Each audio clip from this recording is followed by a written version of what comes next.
Welcome back. You're still tuned into Halftime Report on CNBC-TV18. Well, for the markets, the pressure continues for now. Nifty is down 160 points at the day's low. In fact, it has intensified. And the broader markets, they are actually underperforming the benchmark. So the mid-cap index is down 1.2% at this point in time. And some of the stocks in the mid-cap space or the larger mid-caps, so to say, sale is at the day's low right now. We have Power Grid 2, which is not doing so well. So that stock is down around 3% odd. Ambuja Cements is the other one, which is also sulking. It is at the day's low right now. From the other stocks that I'm looking at, it is Tata Power, which is not doing so well. So that stock also at the lows of the day. Z Entertainment comes out with numbers. That one also is down in trade as we speak. But one stock that is also in focus on the back of weak set of earnings is Pidilite.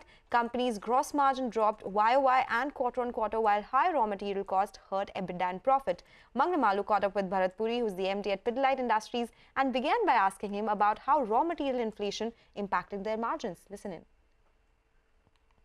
Guided and said very clearly that the second quarter will be the quarter where we will see the highest material cost ever, because that was the time we were cycling $2,500 a ton of VAM and coupled with a depreciating rupee. Now, that's exactly what's happened in this quarter. I think the solace, however, is despite this, 60% material cost, which you're absolutely right, is unprecedented. We've never seen this in the past. We have still maintained our margins, at the same level as it was in the earlier two quarters. And, this is obviously through both pricing as well as cost management. The solace that I can offer is actually there is not just light, but a lot of light at the end of the tunnel. In the meantime, raw material prices have started softening and softening significantly. VAM is now down to between $1,200 and $1,400 a ton. We will see some impact of that in quarter three, but we will really see a flow through of that in quarter four, because, right now, obviously, you will also have high priced inventory, which you will consume in quarter three. So overall, if you ask me, by the time we are in quarter four and by the time we exit this year, we will be back to a situation, hopefully, of greater normalcy. And our focus will be on the traditional Pidilite focus of volume growth driven by innovation, driven by some great communication, and driven by distribution expansion.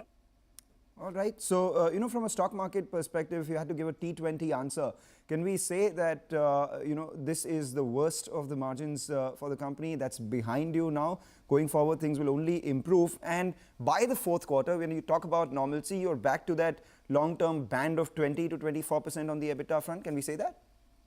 I would think so. I mean, these days it's very difficult, Mangalam, to, we truly live in uncertain times, and geopolitics has become one more new factor. But having said all of that, from where I sit today and the way it looks, I think it would be a reasonable assumption. I think quarter two will be our highest ever material cost. I think quarter three will see some reduction. Quarter four onwards, you will see what I call the normal situation.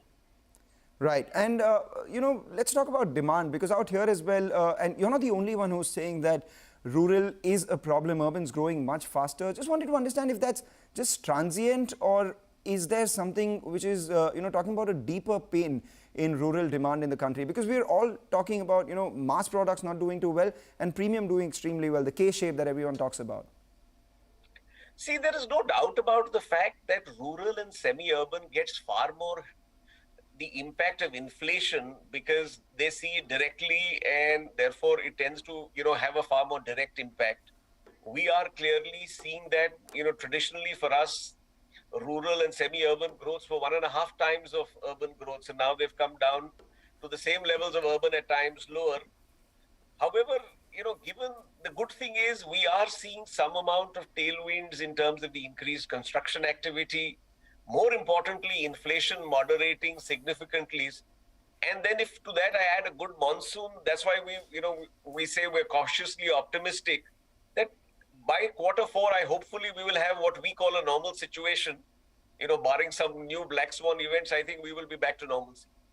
The third quarter, will volumes be in positive terrain, mid-single digits sort of? Because normal, according to you, is double digits. Just wanted to understand the third quarter, and as a result of which the entire year.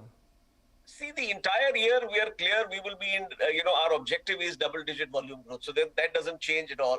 we don't, Mangalam, worry about 1 and 2 quarters. Remember, last year, our two best quarters were the second and third quarter for two reasons. One was, in the first quarter, obviously, there were significant closures and there was a lot of pent-up demand which got released in the second and third quarters.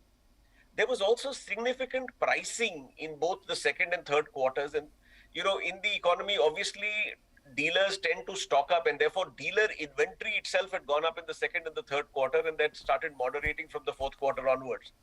So overall, barring one quarter here or there, if you ask me, over the year, will we have double-digit volume growth? Yes.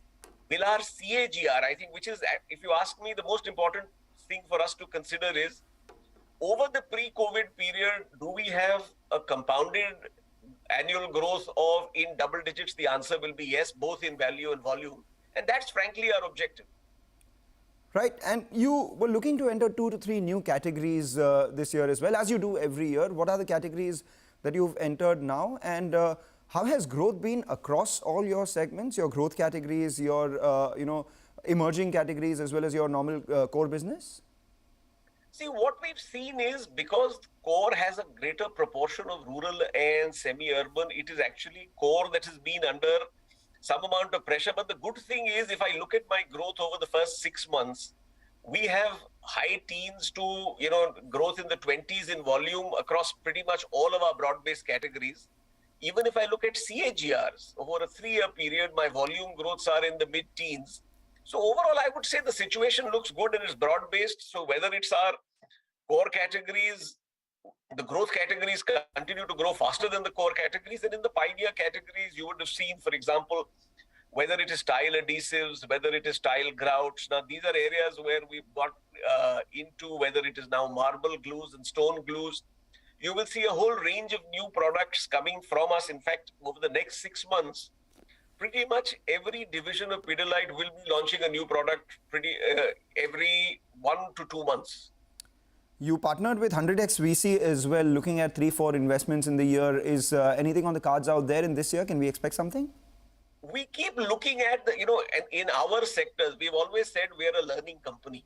We will learn, and this is a sector, the startup sector is an area of accelerated learning for us, and therefore wherever we find that these are sectors that we're interested in, we keep looking at opportunities in what I would say are sectors relevant to us, and we keep at it, and you will see that happen going further also. On a couple of brands, I'd like to get your thoughts. One is on Araldite itself. Has it totally scaled up to your entire distribution's force, and have all the synergies been realized?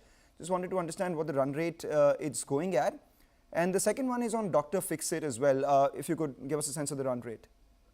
See, as far as Araldite is concerned, the answer is, in urban India, we have obviously scaled up completely. In rural and semi-urban, it's still a 12 to 18-month runway before we actually achieve full distribution.